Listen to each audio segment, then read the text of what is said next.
Bueno, partimos con el final entonces, ¿ok? Señalando una suerte de balance sobre los, llamemos, alcances y limitaciones del legado filosófico del profesor Dussel. Yo creo que aquí tenemos que reconocer sí algunos puntos indeclinables cuando tratamos sus ideas. El primero es el modo en que el profesor presentaba la función de la filosofía, ¿cierto? Que no consistía en volverse en una especie de perito en autores o en textos filosóficos. Su invitación al respecto siempre fue muy clara. No confundir filosofía de filología. El filósofo, me acuerdo una visita del profesor Dussel a Chile, el filósofo tiene el deber ético casi de pensar la realidad.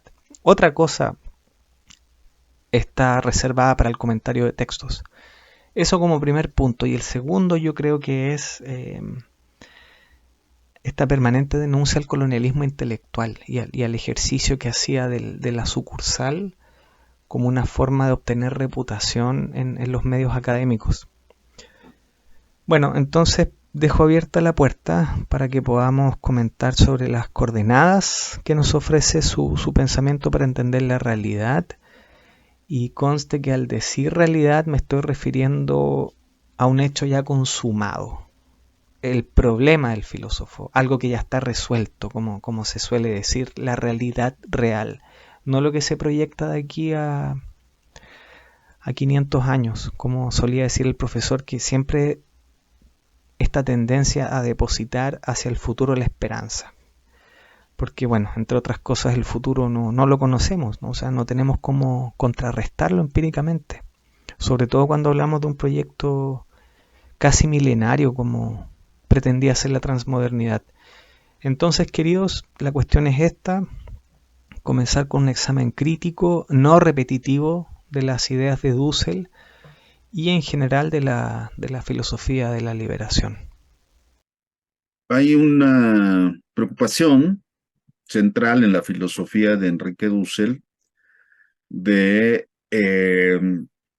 revertir el colonialismo, ¿no? O sea, ciertamente en el esquema de dominio-subordinación y como que América Latina, las venas abiertas de América Latina, ¿no? Y la colonización, bueno, pues como el saqueo, que sin duda se dio, pero pues fue muy complejo, ¿no? No nada más fue el encubrimiento del otro, sino realmente un proceso muy complicado de hibridación, de mestizaje y de adopción del catolicismo como doctrina oficial, ¿no? Entonces, en parte de la complejidad, no estoy describiendo que los elementos de la complejidad, el asunto es más complejo. Pero es cierto que la Academia de América Latina actúa como reflejo, como sucursales del pensamiento europeo y estadounidense. Entonces, ellos dan la pauta de los temas y la Academia Mexicana se ha conformado a esos temas. Y entonces, la preocupación anticolonial de Dussel me parece legítima, pero yo no le daría el sentido de recuperar lo nuestro, porque lo nuestro, pues es histórico y pues la propia universidad es una institución de origen europeo, nuestras instituciones son de origen europeo y particularmente el caso mexicano, pues está muy entrelazado con la institucionalidad de los Estados Unidos, aunque con una cultura muy distante. Y efectivamente, nuestras disciplinas pues son muy dependientes, ahí sí, de la academia estadounidense. De ahí nos vienen los temas y nosotros no decidimos los temas, ¿no? Porque hay toda una mercadotecnia de la academia en que efectivamente la aceptación o no de los artículos tiene que ver con la pertinencia y la pertinencia tiene que ver con esos temas, ¿no? ya sabes, sustentabilidad, cambio climático, violencia, migración. Cuando revisamos los temas de la ONU, pues resulta que son los temas de la ONU. ¿Ah? Y a la ONU la han abordado pues los académicos estadounidenses y los seleccionados de América Latina, de Asia, de África y de Europa, que se ajustan a este programa y dictan la línea y dan la pauta desde Europa y desde Estados Unidos, que es una extensión de Europa, ¿no? Y entonces sí hay un ejercicio de recepción crítica, pero eso no da recursos para la academia. Y la academia depende de recursos que le den, o los clientes, en el caso de las universidades privadas, los clientes, que es clase media alta y burguesía, y el Estado, que es el subsidio que mantiene las universidades públicas. Aunque esto varía de país en país, Chile es otro caso, por cierto, pero lo que tenemos en realidad es un alineamiento entre ellos al multiculturalismo. Por eso también externamente le vino muy bien a la filosofía de la liberación, así como en el marco del comunitarismo y del multiculturalismo se adaptó muy bien el indigenismo y el surgimiento del zapatismo, se adaptó efectivamente a las rebeliones de América Latina y que un indígena fuera presidente de Bolivia, por ejemplo. Y efectivamente, o que un golpista como Chávez intentó dar un golpe de Estado, estuvo en la cárcel y luego tuvo éxito, efectivamente pudiera acceder al poder en América Latina, ¿sí? Y ser investido como nuestros héroes. Pero bueno, es que esto es así, ¿no? A veces es incómodo recordar a Marx, pero Marx pensaba que Bolívar era Napoleón latinoamericano, con todo lo que significaba eso. No era algo negativo, simplemente es que es una figura que ya se conocía en Europa y acá se replica. Bueno, ahí sí tenemos un colonialismo brutal, porque la recepción no es crítica. Y aquí yo sí retomo algo que dice Mauricio. La recepción no es crítica, sino dogmática, escolástica. Si tú ya sabes lo que vas a demostrar, pues la investigación es de adorno. Si tú ya tienes la verdad revelada aquí, pues vas a acomodar autores, citas y tradiciones a lo que tú ya consideras que es la verdad, ¿sí? Y eso es escolástica. Entonces la investigación nos sirve para hacer la crítica, ¿no? Para la recepción crítica. Entonces aquí nos apoyamos en tal autor que quiere decir, voy a citar a ese autor porque legitima mi creencia. Digo, no es en vano que estamos muy atrasados en tecnología y en ciencia.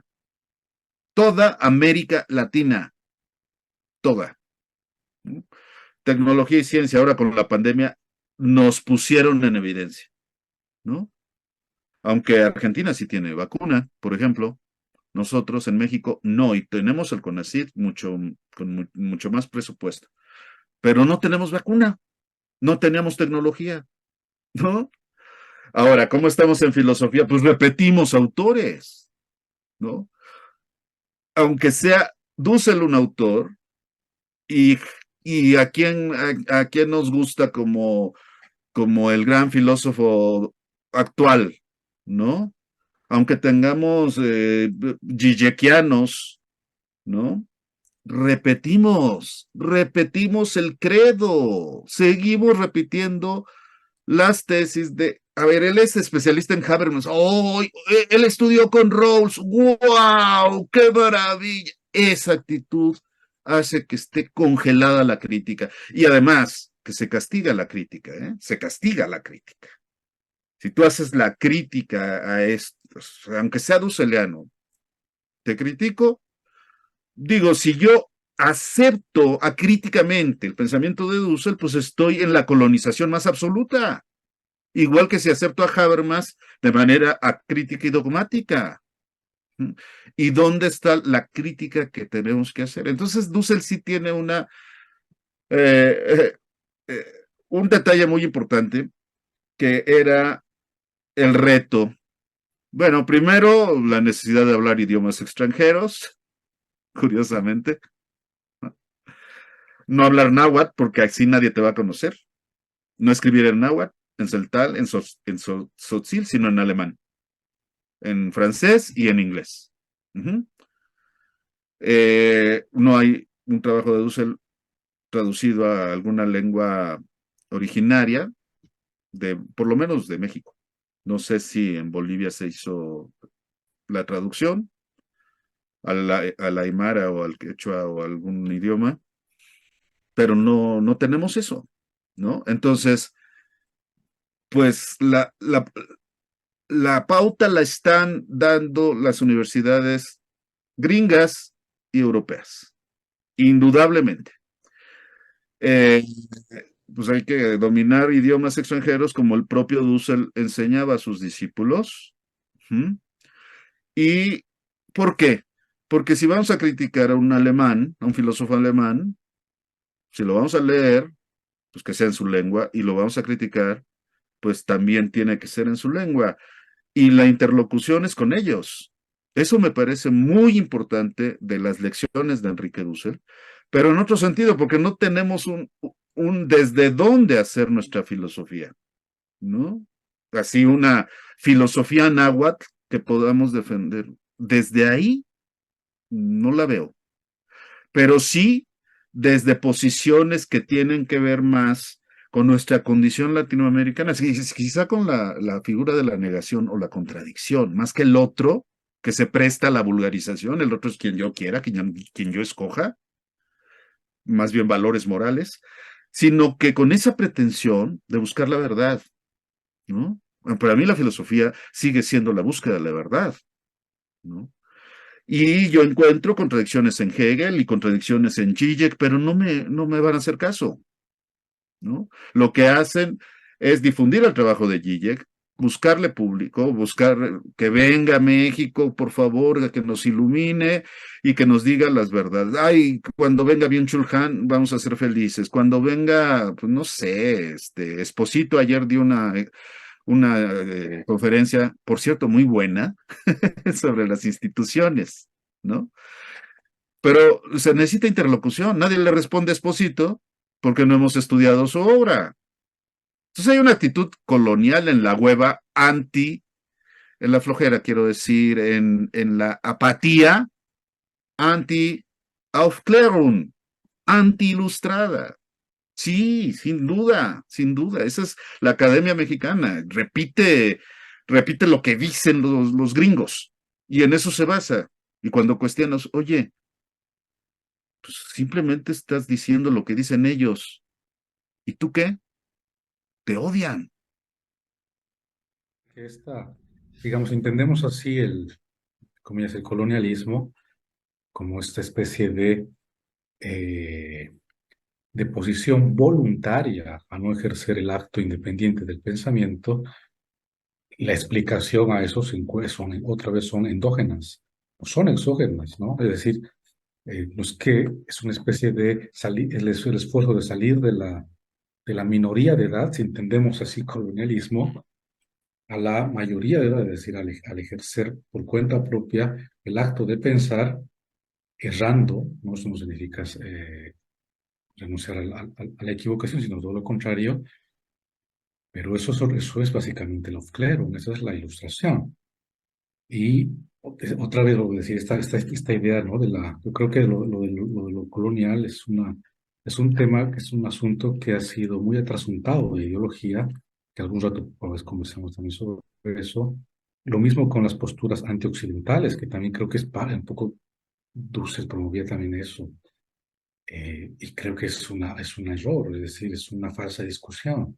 No juzgar algo por la procedencia y no por el valor universal o abstracto que pueda tener, es otra vez, este juicio en sí es un juicio antifilosófico.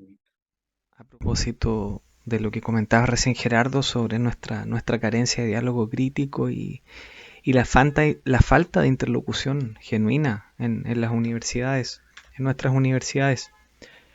Porque aquí estamos frente a una pequeña paradoja, porque la filosofía de Dussel nace como no sé si nace, mejor dicho, deviene en una tenaz crítica, ¿cierto?, al eurocentrismo, pero yo tengo la impresión de que su propia filosofía, sobre todo a partir de su discipulado, que no es precisamente un discipulado crítico, se ha vuelto doctrina.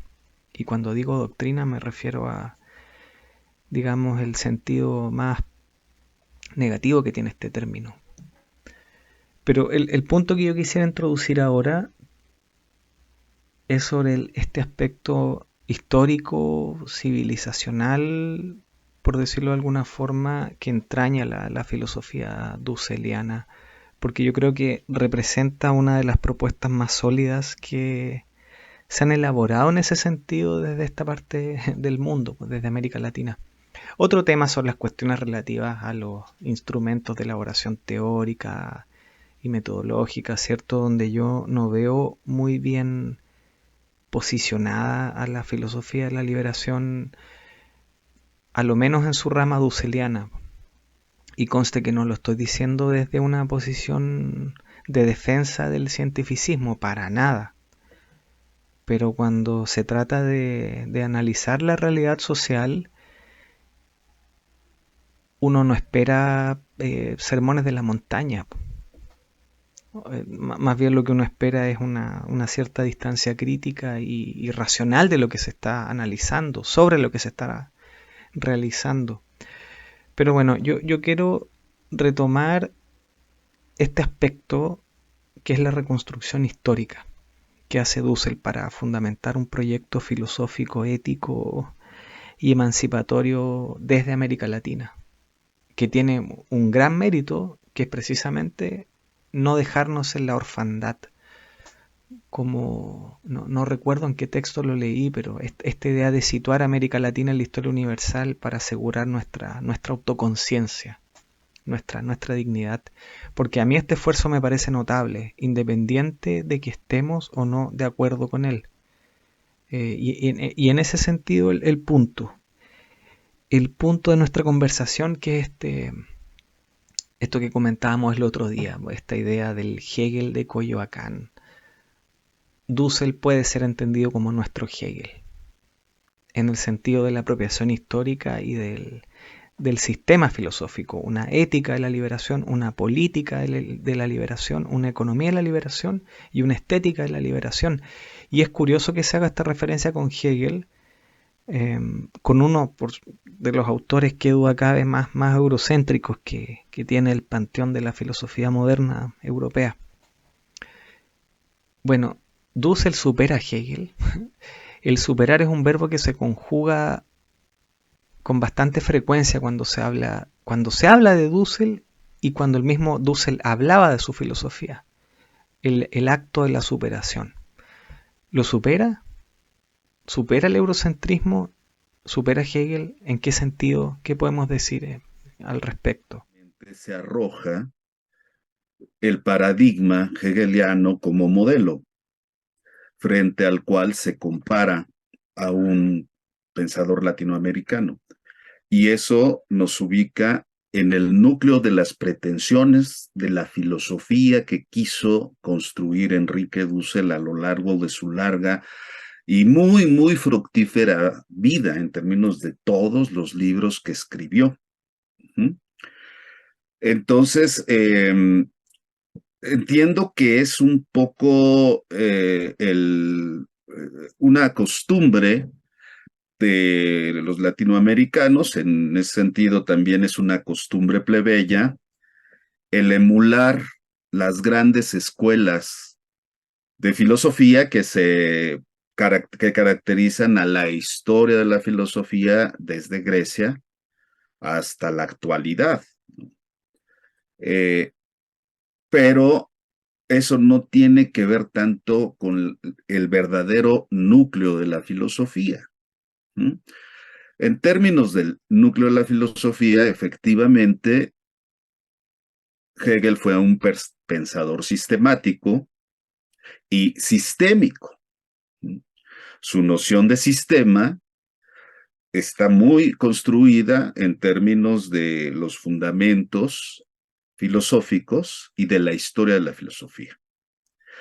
Entonces, hay una pretensión en la filosofía antes de los posmodernos de hacerse sistémica, de construir un sistema y que sea una totalidad y que tenga partes. Y eso lo vamos a encontrar en grandes autores, grandes filósofos del siglo XIX, por supuesto, pero sobre todo en el XX. Y evidentemente la patria de estos sistemas, pues es Europa. ¿Mm?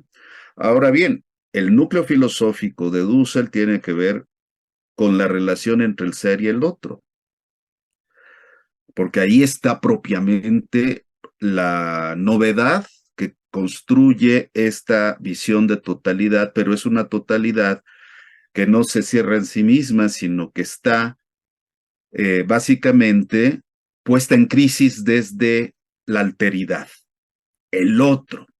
El problema con el otro es que si tiene un estatuto filosófico, ¿ja? Entonces la relación entre la totalidad y el otro está subsumida precisamente en el proceso de la totalidad, ¿no? La totalidad hegeliana nunca es quieta, nunca está fija, nunca es el ser así, ¿no? Sino que si pasamos a la doctrina de la esencia, de la lógica de Hegel, pues ahí hay unos giros de pensamiento que significan que es imposible empirizar y antropologizar categorías que solamente están en el pensamiento, no están ahí, ahí está desde la realidad empírica, existencial o vivencial, no está el otro en tanto pobre empírico. No, estamos hablando del pensamiento. Y el pensamiento, aunque tenga distintas formas idiomáticas de expresarse, ahí sí depende de la cultura, de la tradición, de la historia, pero el pensamiento es universal. El que piensa entra en la república del pensamiento. No está determinado ese pensamiento antes de la construcción filosófica, es decir, evidentemente aprendes a hablar como parte del mundo de la vida cotidiana y en función de las costumbres y un idioma específico, sí, pero cuando te elevas a la filosofía, efectivamente ahí se pierde la especificidad, la particularidad, la singularidad, y entonces por eso requiere un gran esfuerzo, no de fe, no de creencia, sino un gran esfuerzo de reflexión, elevar el pensamiento al nivel de lo universal y lo abstracto en su relación con lo concreto, que no es en lo absoluto lo existencial inmediato, vivencial, empírico. Entonces, el problema de las construcciones que ven en el otro, no filosofía, sino sociología o antropología, es que antropologizan al otro y ven ahí lo que quieren ver. El otro, según Levinas, pues es el otro con mayúscula, es Dios. El otro con mayúscula para Lacan, que pertenecía al mismo cuadro de ideas, a la misma constelación de ideas, bueno, el gran otro es el orden simbólico. Y si lo explican en otros lados, pues el otro puede ser, como en Simone de Beauvoir, el otro es la mujer, obviamente. Y si es un antropólogo decolonial, el otro es el indio. Incluso llegó a ser así para Dussel, ¿no? El encubrimiento del indio le llamó a la edición mexicana de su libro de compilación de conferencias en Frankfurt sobre el encubrimiento del otro, lo publicó así en España, pero en la edición mexicana fue el encubrimiento del indio. Claro, esto embonó con los movimientos antisistémicos de los 90 que estaban haciendo una resistencia para la defensa del medio ambiente y de las culturas tradicionales en distintas partes o regiones de América Latina. Y entonces fue su interpretación acerca de la conquista y la colonización, ¿ja? Pero de donde viene finalmente la raíz cristiana que anima a la teología de la liberación y también es una de las raíces de la filosofía de la liberación. Entonces, pues ahí hay unas aristas muy interesantes para ser discutidas porque efectivamente este emparentamiento, entrelazamiento con la teología hace que Dussel vea en el indio, perdón, en el otro no a Dios como Levinas, sino, pues sí, a la representación concreta de Dios, que es el indio, el pobre, la viuda, el huérfano.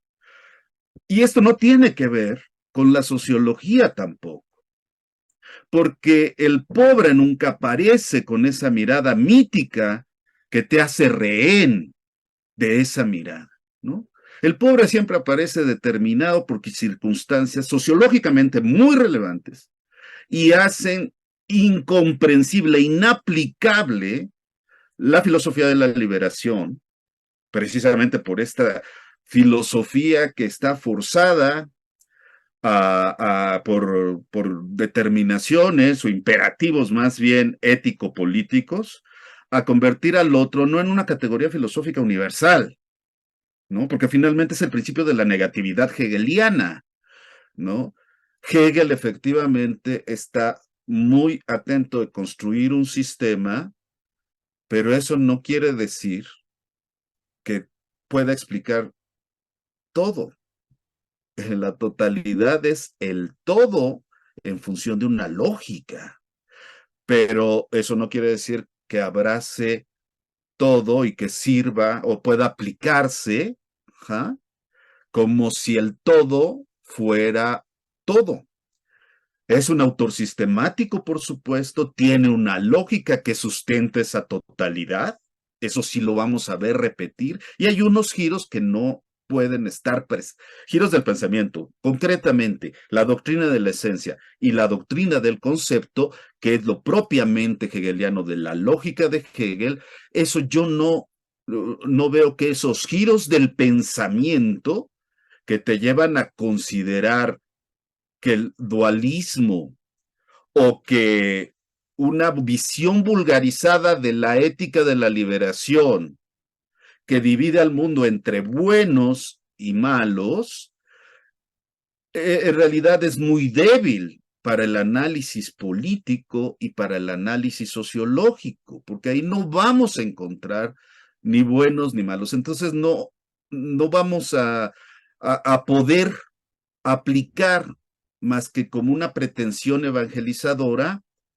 la ética de la liberación. Entonces, me parece además fuera, fuera de sentido el decir dos cosas. Una, que es el Hegel de Coyoacán, es, este, es para dar risa, ¿no? No hay manera, no hay manera.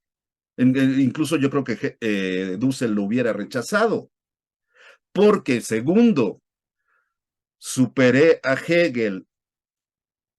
Esto, además, bueno, Juan José Bautista se estaba dando a la tarea, Juan José Bautista, que en paz descanse, estaba dando a la tarea de deshacer a Hegel, ¿no? Me lo encontré alguna vez y me comentó que ese era el proyecto que estaba haciendo de criticar a Hegel, pero en la lógica de Hegel, ¿no? No sé si dejó algún trabajo al respecto, ¿no?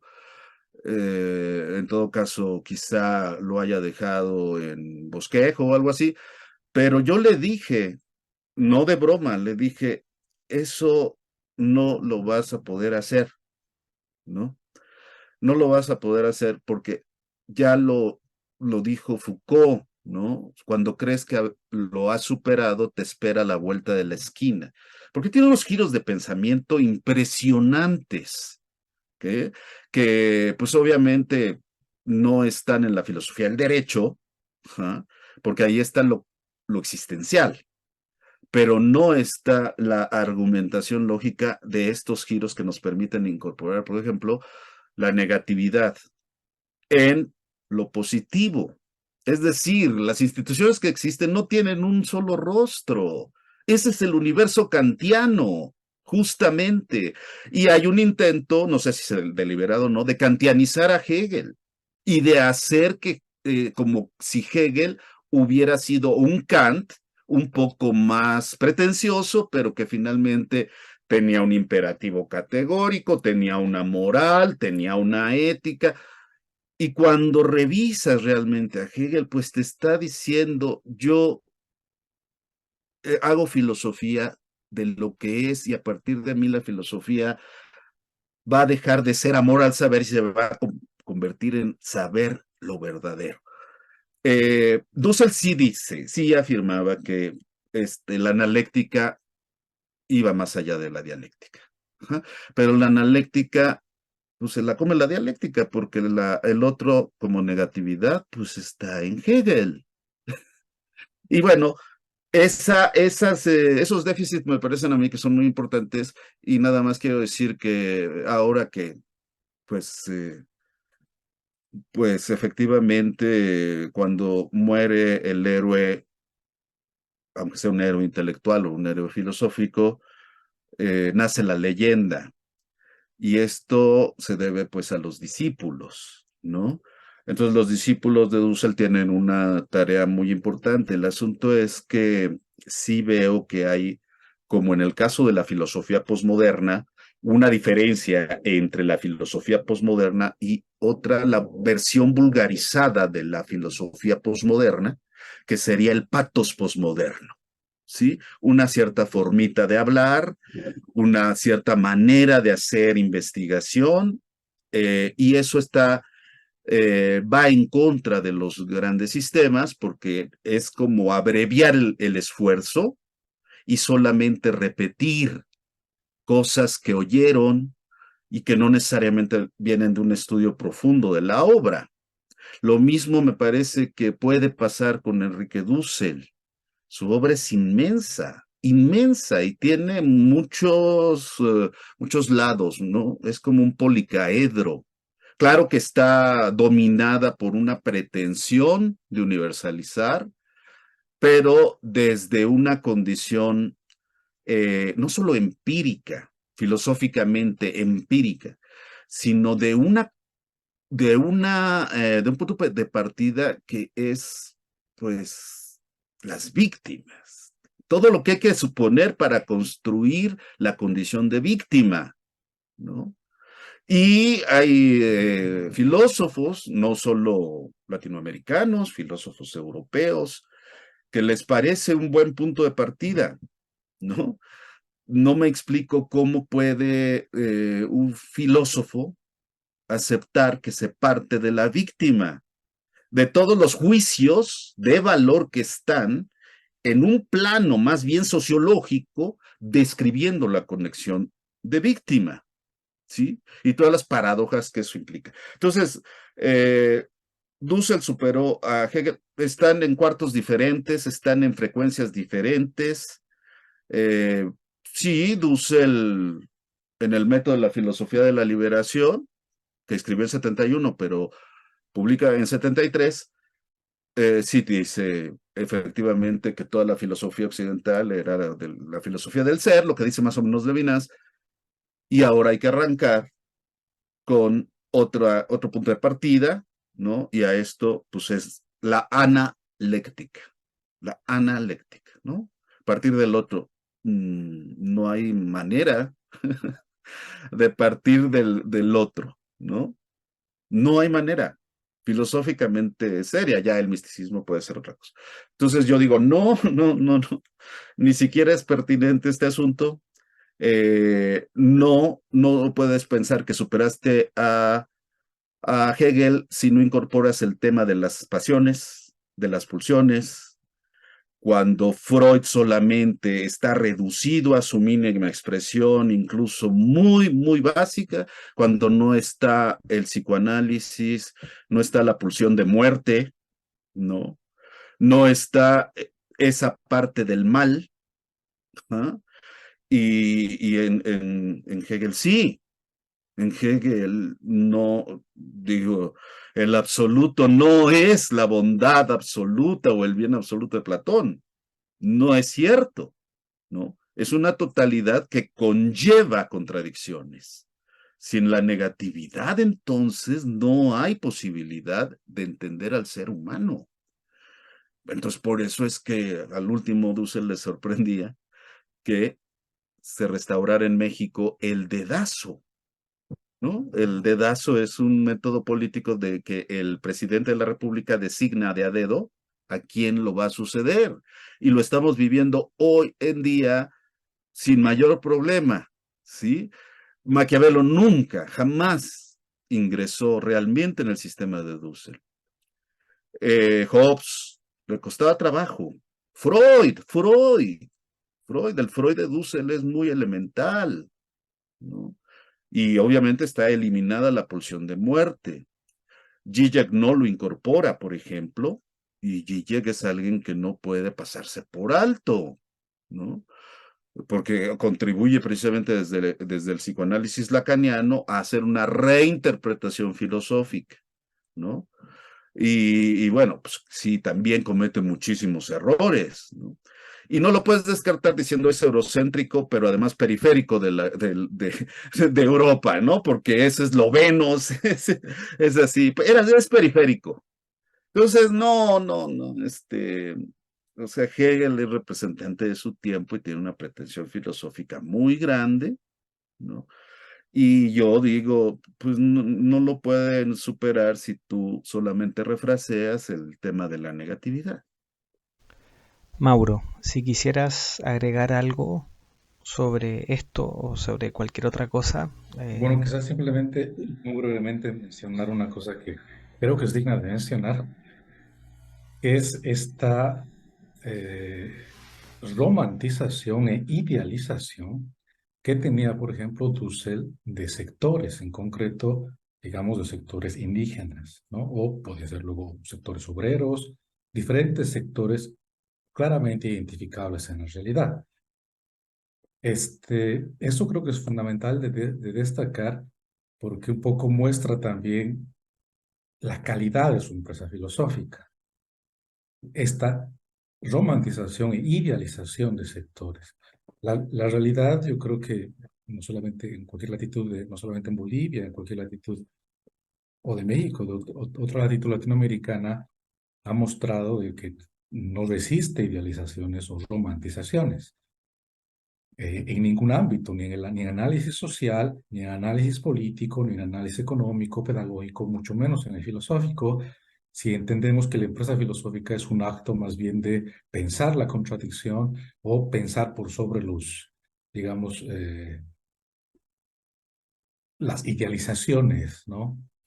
Entonces, yo creo que es una característica fundamental del ejercicio de la empresa teórica que hace Dussel, es esa romantización de sectores. Ahora, ¿eso qué podría mostrar? Lo que yo creo que muestra un poco es que detrás de esta empresa teórica hay en realidad hay un compromiso político. Es decir, yo creo que eso está claro, hay un activismo político detrás. La opinión que yo tengo sobre un poco la obra de Dussel en la política, pero también en otras áreas, es de que es una empresa destinada desde el inicio a justificar las premisas políticas de las que él parte ya en los años 60.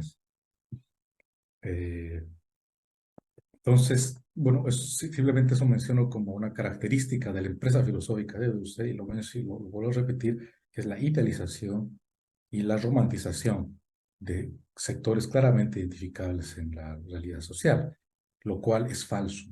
Eso por punto de partida está equivocado filosóficamente, socialmente, políticamente, ¿no? Eso se cae por propio peso y se ha caído así.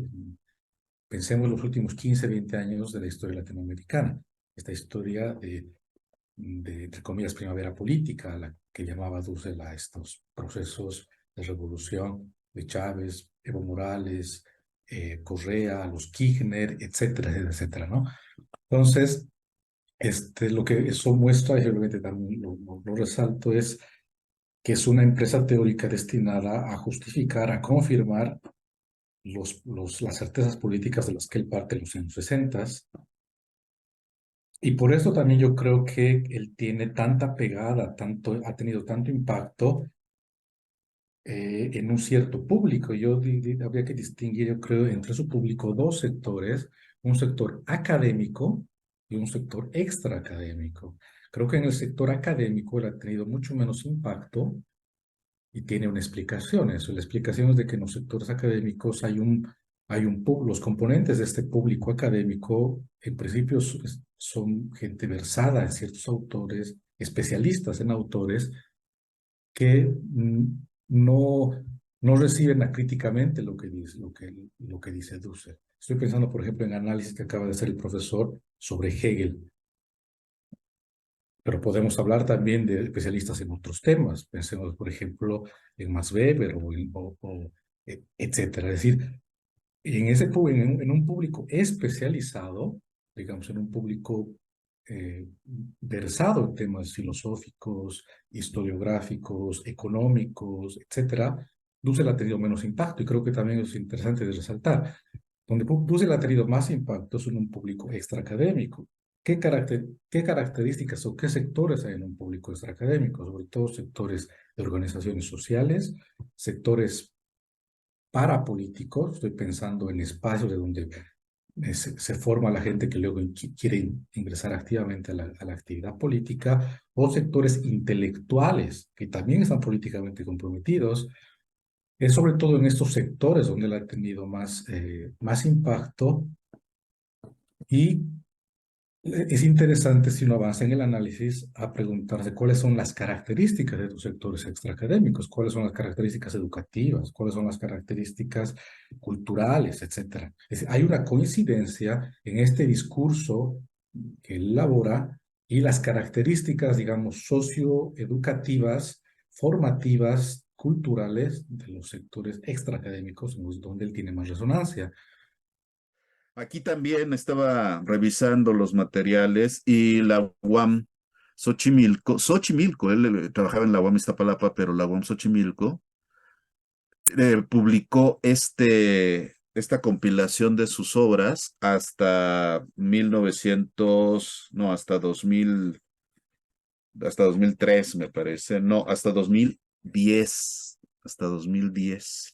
Y evidentemente quien prologa esto es el que en ese momento era el director de la división, ¿no? Que era un ferviente admirador de Dussel.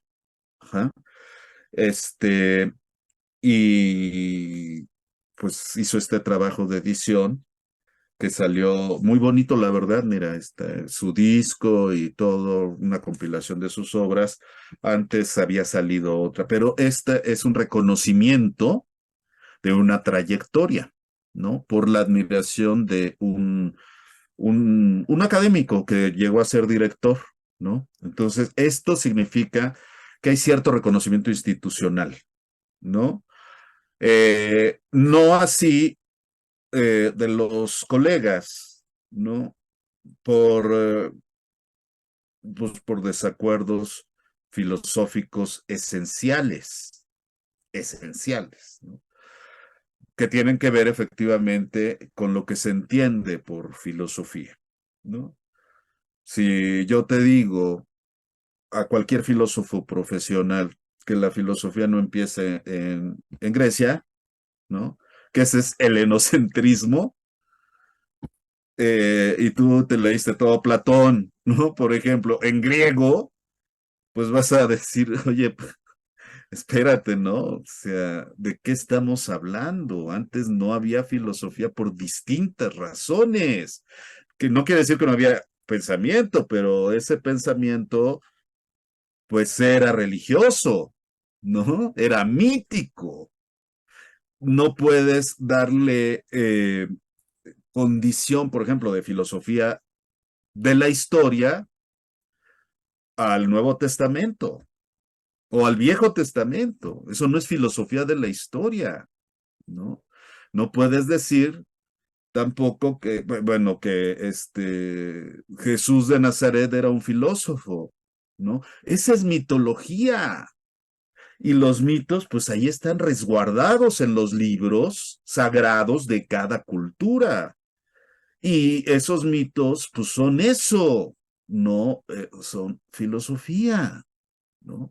A menos que, bueno, quieras decirle filosofía a todo, pero la filosofía justamente nace cuando no, cuando se quiere estudiar la naturaleza sin dioses, ¿no? Nace secularizada, es el hombre y la naturaleza. Y vamos a ver de qué está hecha esta naturaleza, pues ahí empieza la filosofía. No empieza con que el pensamiento semita, el pensamiento heleno, de hecho, en la comparación entre el pensamiento helénico y el pensamiento semita, sale muy mal parado el pensamiento helénico. Entonces, pues si venimos de una tradición académica que hizo a un lado en México, hizo a un lado la teología, por la importancia que tuvo la Iglesia católica, diría Dussel, la cristiandad, enajenante y fetichista ciertamente, pero fue de la hegemónica. Debido a esa importancia para construir el Estado mexicano, Juárez y luego Porfirio Díaz tuvieron que seguir en consecuencia la separación entre Iglesia y Estado. Y efectivamente, en la Facultad de Filosofía y Letras de la UNAM no se estudia teología. Entonces, en un ambiente así, hubo teólogos, pero hubo teólogos que habían salido ya del seminario, incluso ex curas, que eran profesores de filosofía, pero que habían tenido una formación realmente teológica. Y entonces, evidentemente, cuando hay esto, aunque de a Hegel es teólogo, digamos, ¿no? Había profesores como incluso argentinos que vinieron, pero eran teólogos, ¿no? Y entonces le daban una versión teológica a Hegel, por ejemplo, o a Kant, por ejemplo, que pues evidentemente también eran teólogos, pero no subordinaban la filosofía a la teología y menos a la religión, ¿sí?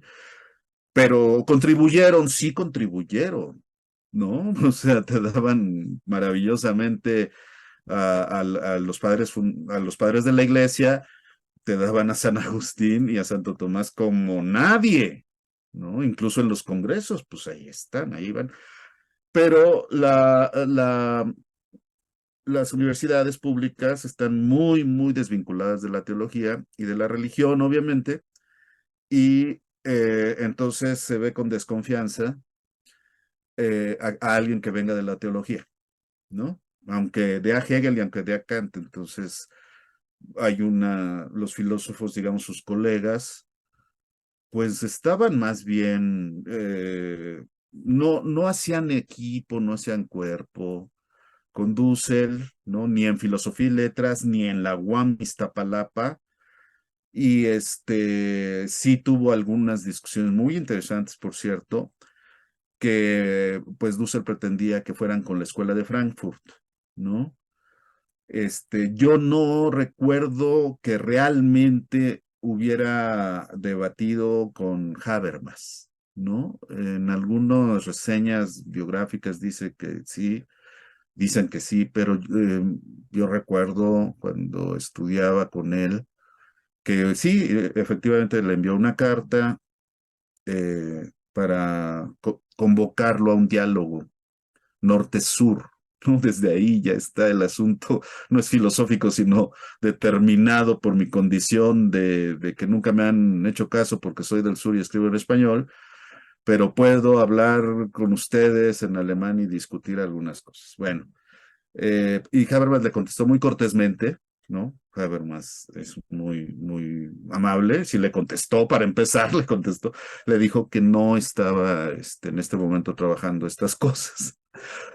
Y más allá de eso, no supe si alguna vez realmente hubo discusión, ¿no? Y diálogo, algo así. No creo. Con Apple sí, ¿no? Y está muy, muy publicitada esto, ¿no? Con Apple sí, porque bueno, el vínculo también fue a través de teólogos alemanes. Ujú.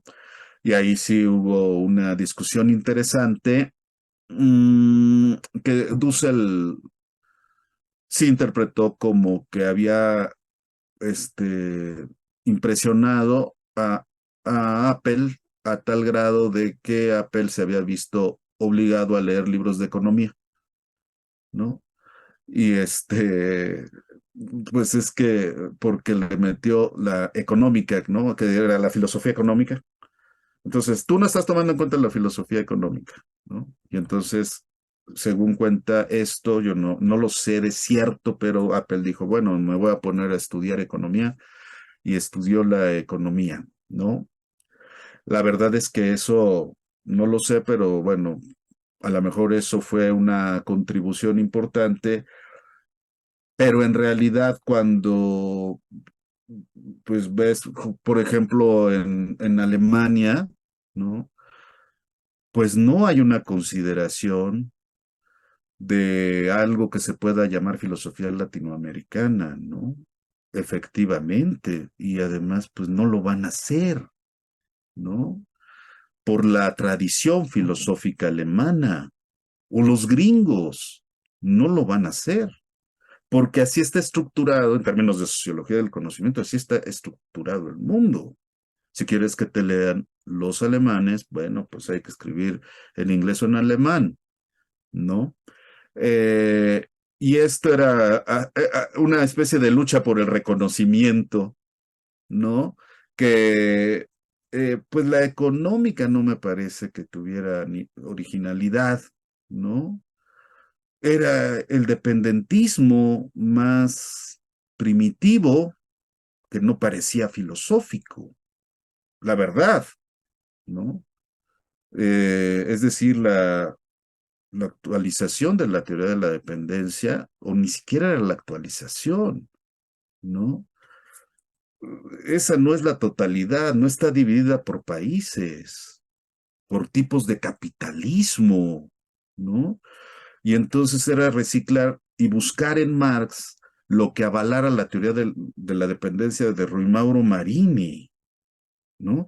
Y recuerden, o sea, Rui Mauro Marini pues está en el tomo primero del Capital y de ahí brinca él.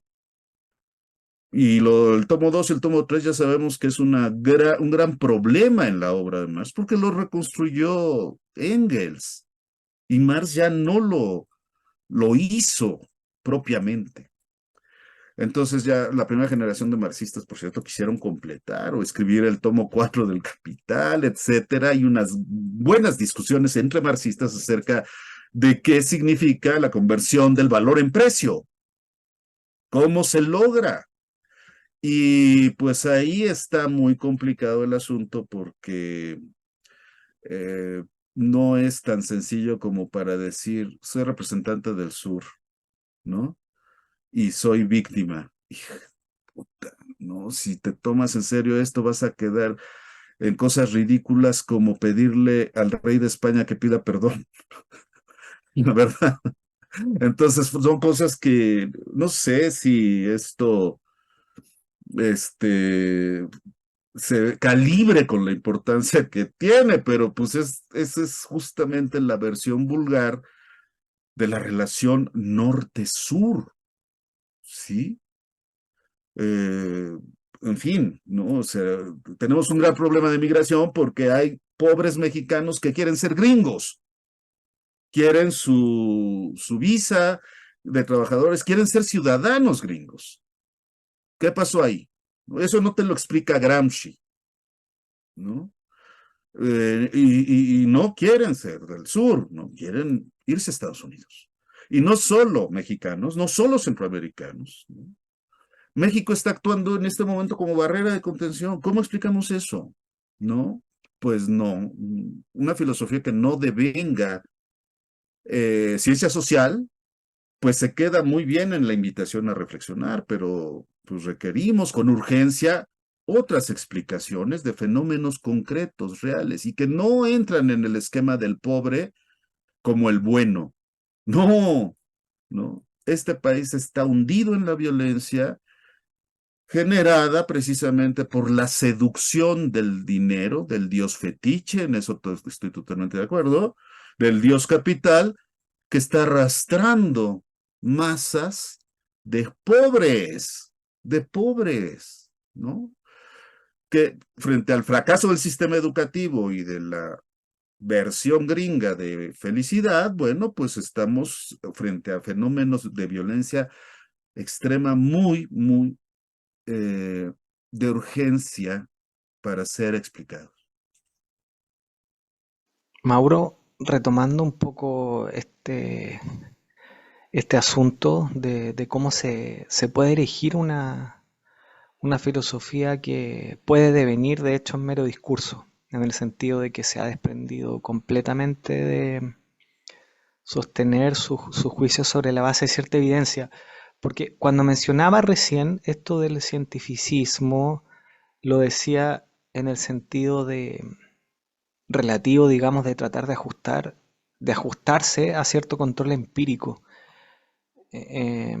lo que estamos sosteniendo, y no simplemente refugiarse en los cantos de la ética, que como bien decía Gerardo recién, siempre nos va a poner del lado bueno del mundo, tiene esa ventaja. Ahora, ¿qué pasa cuando es la propia filosofía la que se identifica con ideales y para allá se encamina toda la reflexión? Pensemos en algunos supuestos que ornamentan el programa de la transmodernidad.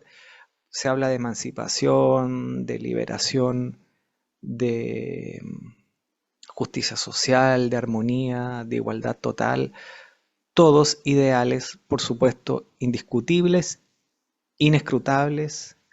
¿Quién se va a parar aquí y decir que está en contra de la justicia social o de un mundo sin pobres? Pero para ir a un ejemplo concreto, porque cuando el profesor Dussel hablaba de otra política que ya no realiza el poder como dominación, como decía, siguiendo esta argucia conceptual que hacía Dussel entre el poder y la autoridad, esta argucia que tomaba de las definiciones weberianas, digamos. Lo que se estaba instalando con esta idea de la otra política no es una idea de la política real, sino de lo que debería ser la política. Yo creo que en eso estamos todos de acuerdo. Y eso a propósito también de la fundamentación ideológica que a través de sus propias tesis el mismo Dussel hizo de proyectos como los de Chávez en Venezuela o del mismo Evo en Bolivia. De hecho, el ministro de Relaciones Exteriores hace unas semanas en su homenaje póstumo se encargó de señalar que la praxis revolucionaria del proyecto bolivariano tiene su fundamento en las ideas de Dussel. Fíjense cómo se instala un concepto, más bien un criterio normativo.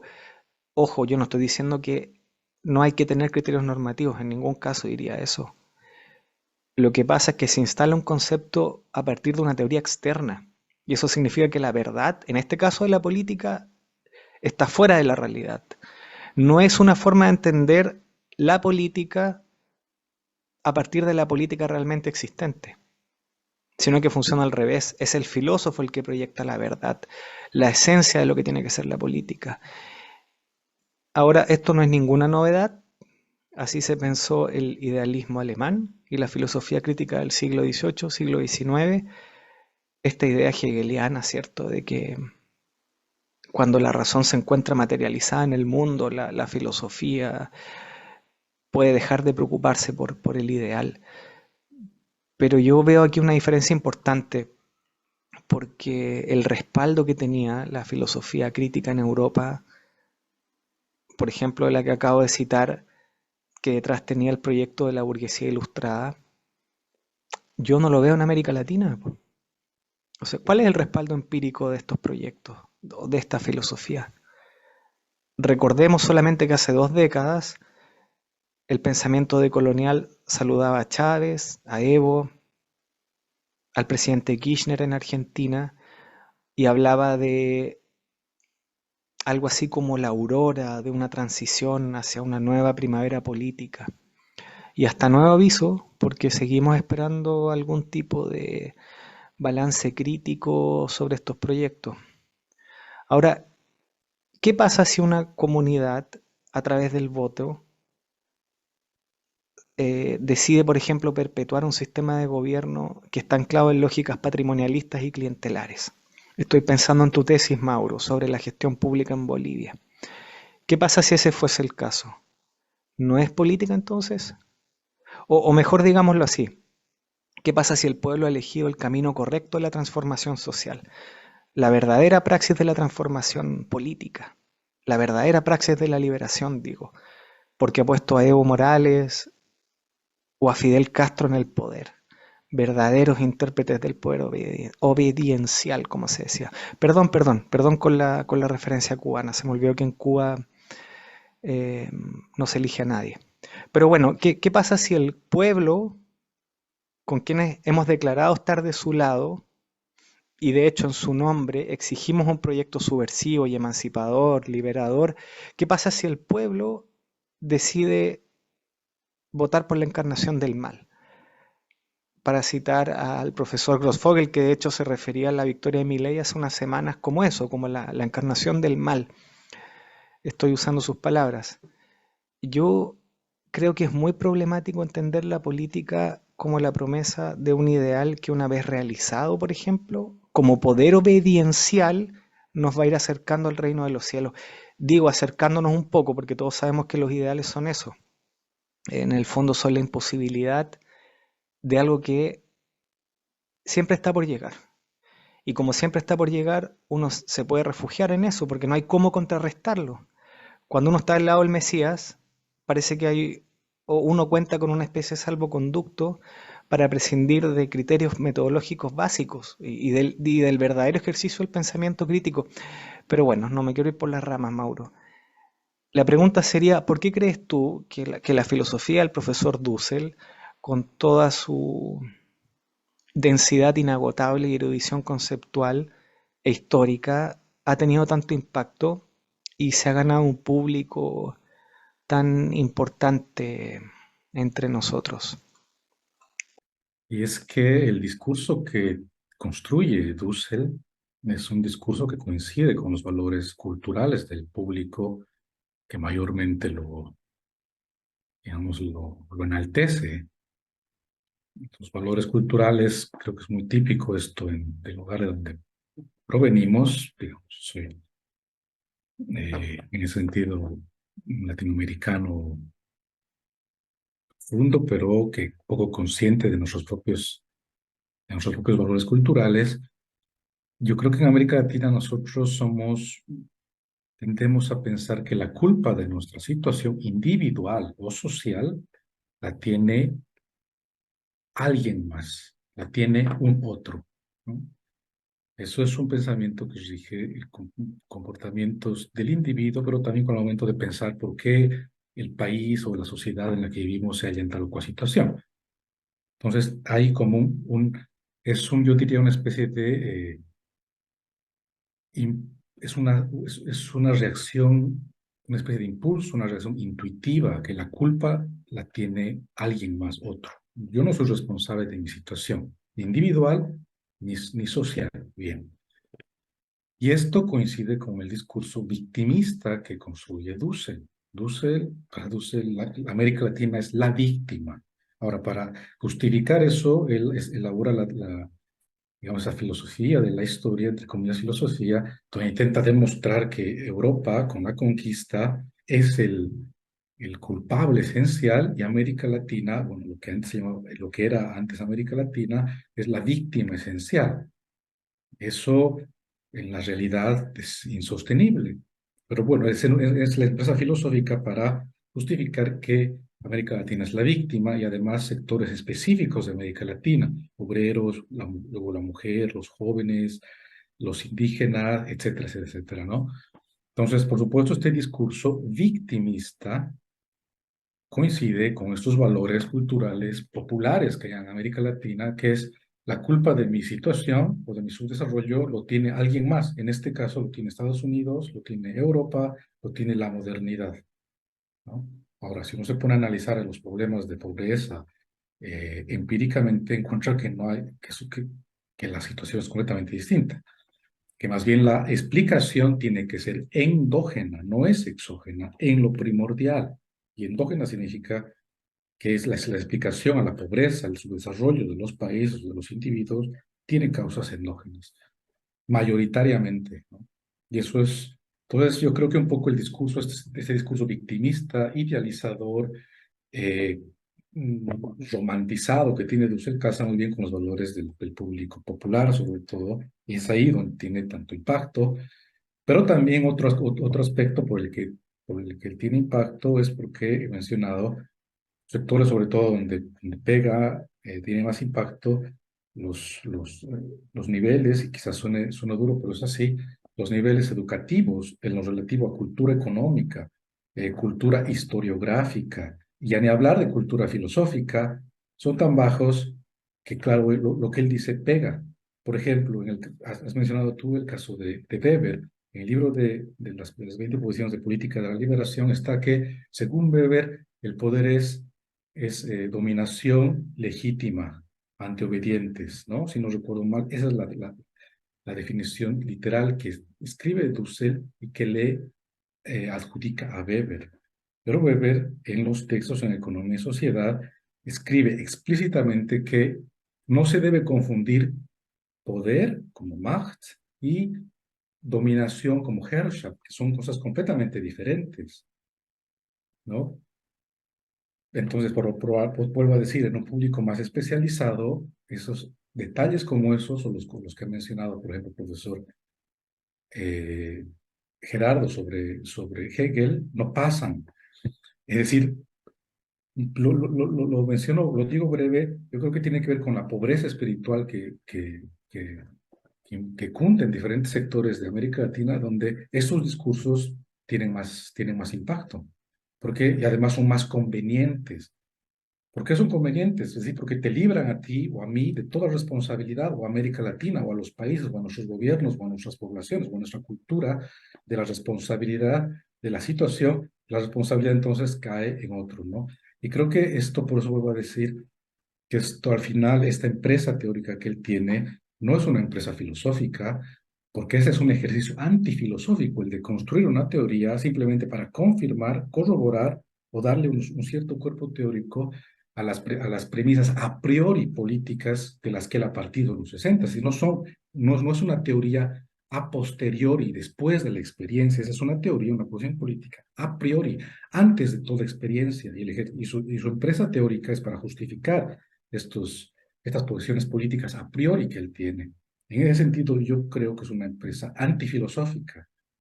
Ahora, lo que pareciera ver es una especie de predilección en América Latina por este tipo de discursividad, llamémosla de corte mesiánico.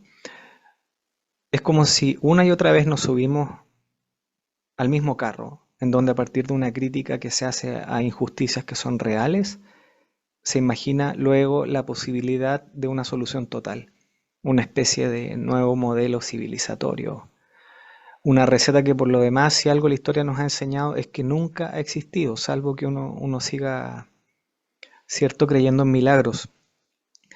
Bueno, Mauro, lo segundo que quiero plantearte es sobre, voy a usar una palabra fea, me disculpan por la palabra fea, eh, los aspectos maniqueos que puede adoptar una forma de pensar. Sobre todo cuando se trata de un discurso que, teniendo pretensiones de verdad, no asume un hecho elemental, como es el hecho de que su mirada es eso, es una mirada dentro de otras miradas posibles. Porque algo que suele pasar en el nombre de la ética eh, es que cuando tú parece que no estás del lado correcto, vamos a decir del lado de las víctimas o de la justicia con mayúscula, eso automáticamente te pone del otro lado. O sea, en la legitimación de la injusticia y del orden imperante. Y aquí la filosofía se encuentra muy ligada a la teología, en el sentido de una lectura del mundo basada en la perfección, guión, corrupción y decadencia. Entonces, quiero volver a la pregunta anterior, Mauro, y preguntarte si podemos rastrear una especie de trasfondo cultural, un ethos, como se dice, que nos pueda ayudar a explicar la enorme huella que ha dejado la filosofía dusseliana en América Latina. Pienso, por ejemplo, en las afinidades que hay entre la crítica, la clásica crítica religiosa de la Iglesia al liberalismo con la izquierda radical, porque curiosamente llegan a la misma conclusión y se encuentran aquí en otro punto, que es que hay que apurar la acción política. Y te hago esta pregunta explícitamente aludiendo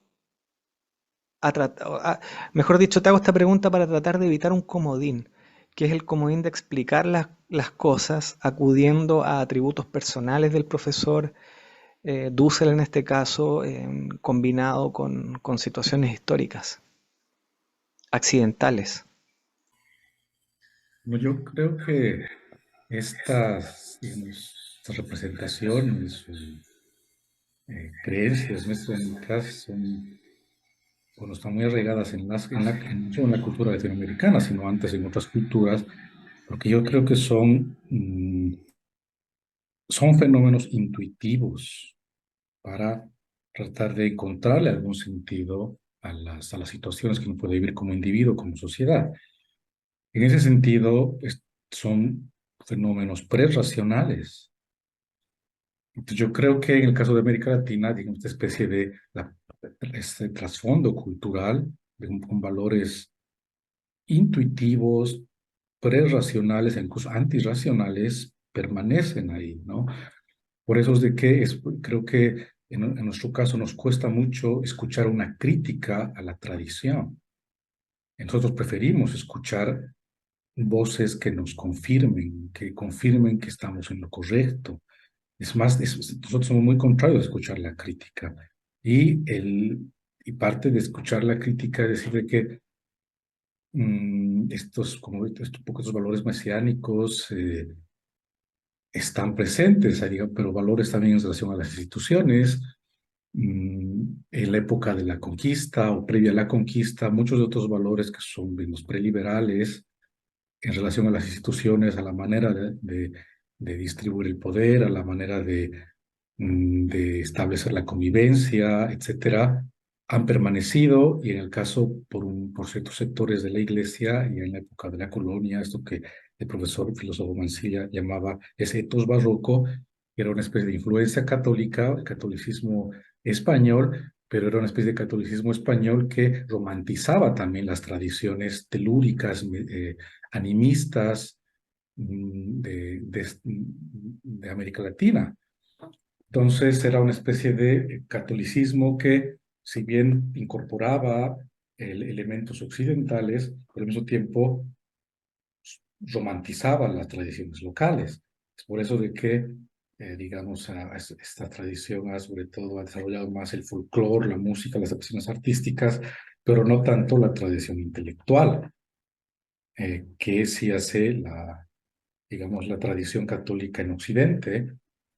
Entonces, ahí hay un etos barroco, que yo creo que en parte eso luego se ve con la doctrina social de la Iglesia. Dussel, yo creo que un poco, él básicamente comparte, es un representante de la doctrina social de la Iglesia, esa postura, digamos, anticapitalista o que es propia de la doctrina social de la Iglesia, frente contra el lucro, eh, esta especie de función social de la propiedad, ¿no? Características propias de la doctrina social de la Iglesia, la romantización de lo común, del bien común, de la función social. Yo encuentro que en Dussel está eso presente, no explícitamente, pero está implícitamente en su pensamiento y, y cuando habla de la política creo que se evidencia sus textos sobre política, su referencia permanente a las escrituras, eh, etcétera, ¿no?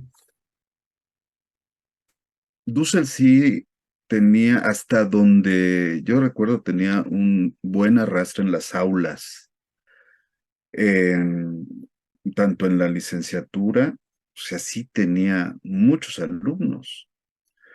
En la licenciatura, tanto en la Facultad de Filosofía como en la UAM, ¿no? Y en sus conferencias, o sea, sus conferencias se llenaban de alumnos, ¿no?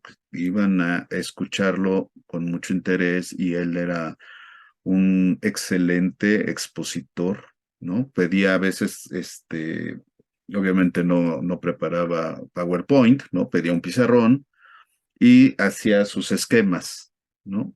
Y esto resultaba muy didáctico, ¿no? Porque él tiene una etapa de formación muy heideggeriana y pues yo creo que hereda esta manera de tan didáctica de explicar cosas filosóficas, ¿sí? Y también, bueno, pues había una especie de empate entre los estudiantes, no solo de filosofía, ¿no? Porque lo iban a buscar de otras facultades. Yo mismo, yo no estudié la licenciatura en filosofía en la Facultad de Filosofía. Entonces, como varios de sus primeros discípulos en la UNAM, ¿no? Venían de la Facultad de Ciencias Políticas y Sociales, ¿no? Y ya después no sé qué pasó con ellos, se perdieron, porque Juan José Bautista era como de una segunda generación de discípulos de él, me parece, porque Juan José Bautista llegó a México, pero buscando a Eduardo Nicol en realidad, y luego más con Hugo Semmelmann. Y ya después, pues con Dussel, así se convirtió. Sí tenía seguidores y sí venía gente que lo venía a buscar de otros lados, ¿no? Que venía a sus clases a ver qué. Me acuerdo del español Julio Cabrera, el autor de un libro sobre una crítica a la moral afirmativa. Quería él dialogar con Dussel sobre el suicidio, por ejemplo, ¿no? Porque era una discusión ética, es una discusión ética importante. Eh, eh, pues esto no está codificado, igual que el aborto, ¿no? Para alguien formado en la Iglesia Católica, ¿sí? Y eran temas que pues no se trataban y entonces pues Julio Cabrera simplemente asistió a sus clases, a varias clases, vino aquí de visita, pero no hubo propiamente una discusión, ¿no? Con esta posición sobre el suicidio, ¿no? Hubiera estado bien, ¿no? En un auditorio, una contraposición de los argumentos filosóficos que rechazan el suicidio y otros que pues apoyan el suicidio, lo mismo que el aborto, eran temas tabúes para, para Dussel, como la pulsión de muerte de Freud. Por eso no tiene propiamente un diálogo aquí, ¿no? No con sus alumnos, ¿no? Con sus alumnos adopta sí la posición de maestro-discípulo, ¿sí? Y esa es una relación de dominación Herrschaft en términos weberianos, como muy bien lo ha explicado Mauricio, ¿sí? Porque eso es Herrschaft, es una relación de señorío legitimada por el saber. Entonces ustedes escuchen y aprendan, ¿ja? y yo enseño. Y esa relación se parece mucho a la de Bartolomé de las Casas con los indios, ¿sí? En 1967 escribe Dussel un libro sobre obispos hispanoamericanos, defensores y evangelizadores del indio, porque era historiador, tiene una vena histórica, pero su historia está centrada en esta relación de transmisión del saber, ¿no? De un saber, pues de la verdad. ¿Ja? Entonces no hay propiamente una discusión con sus alumnos, ¿no? Y hay alumnos que tienen otra formación, interpelaban, pero pues simplemente ahí no le entraba. Sí buscaba discusiones que no estaban pactadas. Hay incluso una grabación de una discusión con Adela Cortina, que a Adela Cortina no le avisaron que Dussel quería polemizar con ella, ¿no? Y entonces esto sí era parte como de su enseñanza, ¿no? Buscar a los grandes filósofos, y sí los buscaba y en los congresos. Era muy reconocido también entre filósofos porque sí es cierto que lo invitaban a todo el mundo. Yo creo que es el filósofo argentino que, pues, que más públicos tuvo, no, no, de todos lados, de todo el mundo. Pero cuando lo venían a buscar, que estoy poniendo el ejemplo de Julio Cabrera, que además es una perspectiva muy interesante, la crítica a la moral afirmativa, ¿no? Es decir, la moral no puede llegar más allá de prohibir y ayudarse del derecho, ¿no? Porque si no, no tiene ningún sentido, ¿no? La ruta de Kant, ¿no? Como la naturaleza humana está toda torcida, ¿no? Entonces, pues hay que recurrir a la coerción del derecho y del Estado. Entonces son temas que fueron muy incómodos, incluso Mauricio, estoy seguro que tú estarás de acuerdo, fueron muy incómodos para las experiencias de gobiernos populares en América Latina, porque estaban al mando de estados burgueses, de estructuras estatales que estaba en su fundamento la propiedad privada y la reproducción amplia del capital. Y el gobierno no puede hacer nada ahí. ¿No? Digo, si puedes hacer, pero a los 3 días te dan un golpe de Estado, como bien sabemos, ¿no? Es la historia de América Latina. Entonces, no, no es tan, tan sencillo el asunto del poder, de la política, de la jurídica. No tiene una filosofía jurídica, tiene una filosofía del derecho. ¿Por qué?